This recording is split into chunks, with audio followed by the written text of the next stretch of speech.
Sementara itu pemirsa, Badan Pengawas Pemilu Provinsi Nusa Tenggara Barat meminta semua pengawas menertibkan alat peraga kampanye pada pelaksanaan masa tenang. Penertiban alat peraga kampanye ini akan dimulai pada 11 hingga 13 Februari mendatang. Badan Pengawas Pemilu Nusa Tenggara Barat sudah mempersiapkan strategi pengawasan di masa tenang pemilu 2024. Persiapan ini dilaksanakan mengingat masa tenang yang dimulai sejak 11 Februari hingga 13 Februari adalah tahapan yang sangat krusial. Salah satu langkah yang dilakukan pengawas ialah dengan cara menertibkan alat peraga kampanye yang masih terpasang di semua daerah.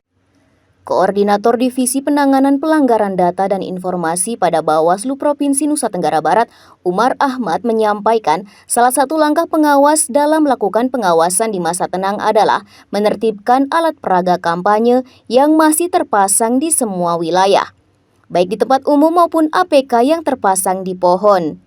Sebelum melakukan penertiban, pihak Bawaslu akan berkoordinasi dengan instansi terkait untuk bersama dalam menertibkan alat peraga kampanye tersebut. Selain itu, pengawas di tingkat kabupaten hingga tingkat TPS dimintanya mengidentifikasi masa rawan di mana seringkali terjadi banyak pelanggaran, baik berupa kampanye di luar jadwal ataupun politik uang. Seluruh Bawaslu Kabupaten Kota nanti pada tanggal 11 sampai tanggal 13 Februari 2024 seluruh alat peraga kampanye itu harus sudah tertib di Kabupaten Kota seluruhnya sampai ke tingkat desa gitu ya.